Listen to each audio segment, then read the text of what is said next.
Me había quedado pendiente de un amigo ahí de TikTok que me había hecho una pregunta tan sencilla y tan concreta y tan difícil de responder sobre si la crisis que estamos viviendo a nivel mundial y a nivel local en Argentina es política o es económica. Voy a arrancar dándote la respuesta, espero que estés viendo esto. La crisis arrancó siendo política y ahora es política y económica. Cuando se empezó con la pandemia, con la epidemia, primero y con la pandemia después y con la cuarentena, ante la aparición de vacunas ya era extraño la resistencia que había por parte de la Unión Europea, de los Estados Unidos y de sus países de influencia con respecto a la resistencia de la vacuna Sputnik. Cosa que me había parecido ya al menos extraña, porque en teoría las relaciones con Rusia estaban con determinada fluidez. Luego de esto empezaron las tensiones en Ucrania. Primero, por lo que había pasado en Crimea hace unos años, y segundo, porque se empezaban ya las discusiones cada vez más fuertes con respecto a su entrada o no a la Unión Económica Europea y a la OTAN.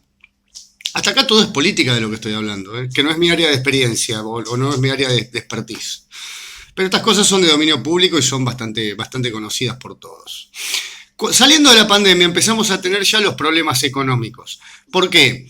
Porque al empezar a reactivarse la demanda con las caídas de las cuarentenas en los diversos países, habíamos notado que China había tomado una preponderancia más grande de lo que pensábamos, o más grande, o nos sorprendió, digamos, la importancia que había adquirido China en la producción de bienes intermedios, microchips, maquinarias, y en el transporte de mercaderías. Y al empezar a salir de la pandemia o de las cuarentenas con diferentes coordinaciones en diferentes países, empezó a crecer la demanda, pero resulta que con la política de COVID-0 de la República Popular de China se habían cerrado y se habían clausurado y se había parado la producción literal de muchos bienes intermedios de la economía.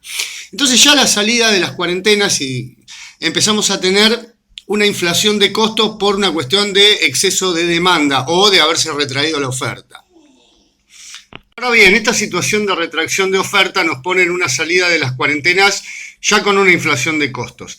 Estalla el problema político y se vuelve un conflicto bélico en Ucrania, y también el consenso para las sanciones a Rusia, que generaron primero una aceleración de la multipolaridad mundial ahora, porque Rusia, lejos de sufrir las sanciones, empezó a venderle energía y a trabar acuerdos comerciales, saltándose el dólar como moneda de cambio con Irán, con India, con China, países con los cuales podemos estar de acuerdo o no, pero que tienen, digamos, cierto poder económico, son grandes potencias, son países muy poblados, tienen recursos energéticos, tienen recursos minerales, y China además tiene todos los recursos industriales necesarios, quedó claro con la salida de las cuarentenas, otra vez. Entonces, eso nos pone en un escenario internacional por motivos diferentes, pero en la plataforma de base en una crisis muy parecida a la de los 70, donde teníamos la llamada y tan temida esta inflación por los economistas, que no es otra cosa que tener inflación con caída del Producto Bruto, que es en lo que nos está empezando a pasar ahora. Llegamos a este mismo escenario de la década del 70 por motivos distintos a los de la década del 70, que son los que les acabo de nombrar. Ahora bien, hay un agregado en esta crisis. Esta crisis económica tiene una nueva dimensión que la crisis de los 70 no tenía.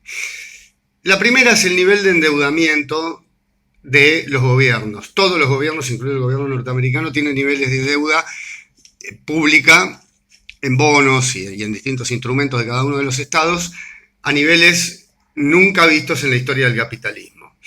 Lo mismo ocurre, punto número 2, lo mismo ocurre con las empresas. Todas las empresas del mundo, sobre todo las más grandes, tienen niveles de deuda en sus balances como nunca habían tenido en la historia. Y tercero, los particulares alrededor del mundo, incluidos en los países industrializados, tienen niveles de endeudamiento mucho más elevados a los promedios históricos. Entonces nos acercamos a una crisis que desencadenada por motivos políticos, por motivos sanitarios, que desencadenaron motivos políticos, que desencadenaron motivos económicos. Estamos al borde de una crisis nunca vista en el capitalismo moderno. Esta crisis es comparable en volumen con la de los 30, pero no es comparable en sus motivos y en sus posibles consecuencias con ninguna otra. Por supuesto, ustedes, si me siguen, ya saben, no vamos a tener caos en las calles, al menos no en el mundo occidental. si nos enfrentamos a crisis como las que hemos visto, al menos en Argentina, y ahora voy a seguir con la parte de Argentina. La crisis de Argentina también tiene un origen político por las diferencias en la coalición de gobierno y por la presión de sectores poderosos de la economía. Pero esto es, a ver, no es un discurso de barricada marxista. En todo capitalismo, en todo país democrático y capitalista del mundo occidental, hay presión entre sectores, entre el empresariado, entre los sindicatos, entre el gobierno. Bueno, la debilidad interna de la coalición de gobierno hizo que empezaran a sufrir presión de diferentes sectores, empresariales, agropecuarios, comerciales, pero otra vez esto no es más que la lógica del capitalismo. Su inacción y su tibieza para la toma de decisiones hicieron que se perdiera en algún punto el control de la política económica, logrando primero la salida del ministro Guzmán y segundo una situación de incertidumbre y de presión de los sectores financieros, los sectores exportadores, que ha llevado al gobierno a una encerrona donde tiene un panorama bastante complicado, en principio porque tiene que optar entre crear una gran recesión para controlar los precios o que se dispare la variable inflacionaria a límites muy elevados. No quiero hablar de hiper porque se tiene que dar otro par de factores que podrían darse, porque ya se van dando uno a uno los factores, pero por ahora no hay motivo para hablar de eso. Pero el origen de la crisis argentina también es político, en un contexto internacional que es muy, muy revuelto. Así que bueno, amigos, espero que esto les haya servido, les agradezco todos estos minutos y que tengan buena noche de sábado. Gracias.